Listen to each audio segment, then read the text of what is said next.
ఈ రోజుల్లో ఒక విషయం చాలా ఫ్రీక్వెంట్‌గా చూస్తున్నాం. లవ్ ఫెయిల్యూర్, బ్రేకప్ ఇలాంటి సిట్యుయేషన్స్‌లో కొంతమంది యూత్ తమ జీవితాన్నే పాడు చేసుకుంటున్నారు.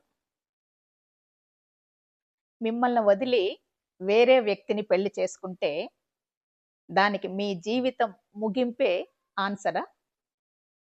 ఇలాంటి విషయాలు ఈరోజు ఈ వీడియోలో షేర్ చేసుకుంటాను.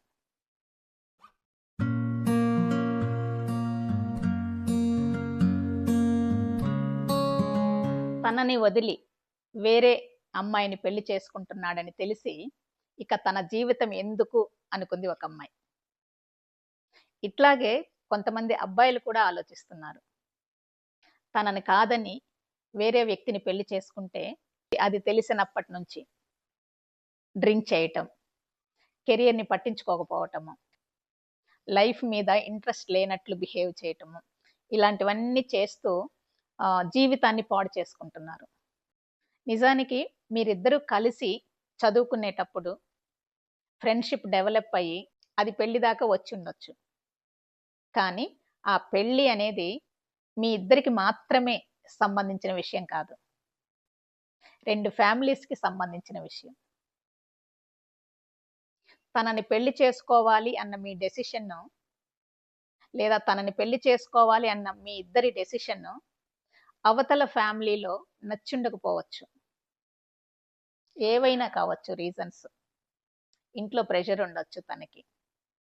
లేదా తన పేరెంట్స్ అప్పుడు చెప్పిన మాటలు ప్రాక్టికల్‌గా ఇది కరెక్టే కదా! నా లైఫ్‌కి ఇది బావుంటుందేమో అని తనే ఫీల్ అయ్యి ఉండొచ్చు.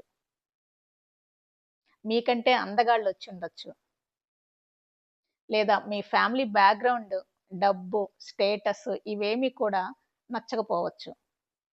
ఇలా రీజన్స్ ఏదైతేనేమి మీరిద్దరు తీసుకున్న డెసిషన్ చేంజ్ అయిపోయి వేరే వ్యక్తిని పెళ్లి చేసుకోవాల్సొచ్చింది. పెళ్లి లైఫ్‌లో ఒక భాగం. మిమ్మల్ని కాదని వేరే వ్యక్తిని పెళ్లి చేసుకుంటే, మీ రిమైనింగ్ పార్ట్ ఆఫ్ లైఫ్‌ని వదిలేస్తారా? ఎగ్జాక్ట్‌గా ఈ పాయింట్ మీదే ఈరోజు కొన్ని సజెషన్స్ యూత్‌కి ఇవ్వాలనుకుంటున్నాను. ఓకే.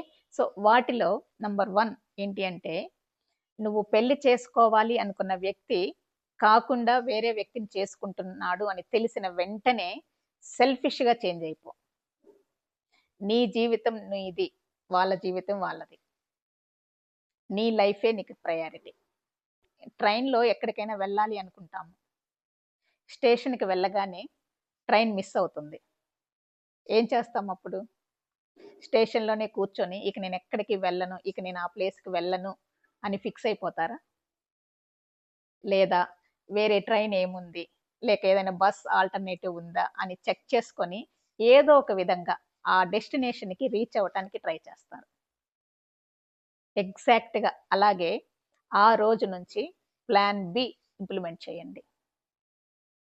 మీరనుకోవచ్చు, ప్రేమకి ప్రేమించి పెళ్లి చేసుకునే టైంలో వీళ్ళు చేసుకోకపోతే ఇంకా ఇలా ఉండాలి అని ముందే ప్లాన్ బి చేసుకుంటే అది లవ్ ఎలా అవుతుంది అని మీరనుకోవచ్చు.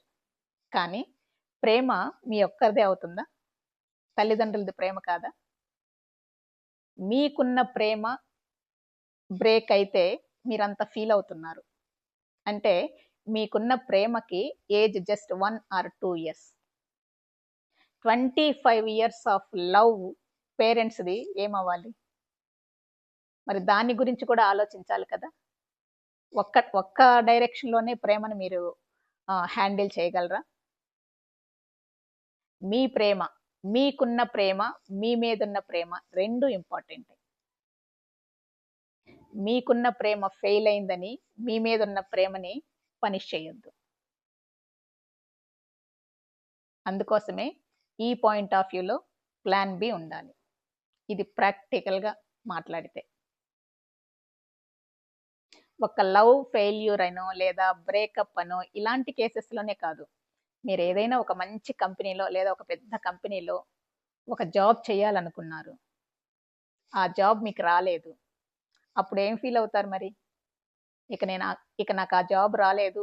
ఇక నేనేమి చేయలేను, ఇక నా వల్ల కాదు, నాకు జాబే వద్దు అని అలా ముడుచుకొని కూర్చుంటారా? స్కిల్స్ పెంచుకోవటమో, లేదా అదే ఆల్టర్‌నేటివ్‌గా వేరే జాబ్ వెతుక్కోవటమో ఇలా చేయాలి. అదే ప్లాన్ బి. సో, ఇదంతా చెయ్యాలి అంటే మీలో ధైర్యం ఉండాలి. స్ట్రాంగ్ మైండ్ సెట్ ఉండాలి. ఇదంతా లేకుండా మీరు జీవితాన్ని ముగించేసుకుంటే, ఇక అతను వద్దన్నాడు, లేదా ఆమె నన్ను పెళ్లి చేసుకోవట్లేదు అని మీ పాటికి మీరు మీ జీవితాన్ని ముగించేసుకుంటే, నిజంగా వాళ్ళ డెసిషన్ లైఫ్ వాల్యూ తెలియని ఈ వ్యక్తిని పెళ్లి చేసుకునే కంటే, తను తీసుకున్న డెసిషన్ కరెక్టే అవ్వచ్చు. సో, డిసైడ్ అవ్వండి. మిమ్మల్ని వదిలి వేరే వ్యక్తితో వెళ్ళిపోతే, అదే మీ లైఫ్‌కి న్యూ బిగినింగ్ అని. అంతేకాని మీరు బాధపడుతూ కూర్చొని, మీ కెరియర్‌ని పాడు చేసుకొని, మీ ఫ్యామిలీ మెంబర్స్‌ని ఇబ్బంది పెట్టు, మీ మీ మిమ్మల్ని కన్న వాళ్ళని ఇబ్బంది పెట్టి, మీ సిబ్లింగ్స్‌ని బాధ పెడుతూ, ఇలా ఉంటూ వాళ్ళు తీసుకున్న డెసిషన్ కరెక్ట్ అని ప్రూవ్ చేస్తారా? లేక కెరియర్‌లో ఎదిగి, స్టాండ్ అయ్యి, హ్యాపీ లైఫ్‌ని లీడ్ చేస్తూ, మీ డెసిషన్ కరెక్ట్ అని ప్రూవ్ చేస్తారా? Choice is yours. సో, ఈ వీడియో నచ్చినట్లయితే లైక్ చేయండి, షేర్ చేయండి. అలాగే స్ఫూర్తి వేదికని సబ్స్క్రైబ్ చేయండి. Thank you.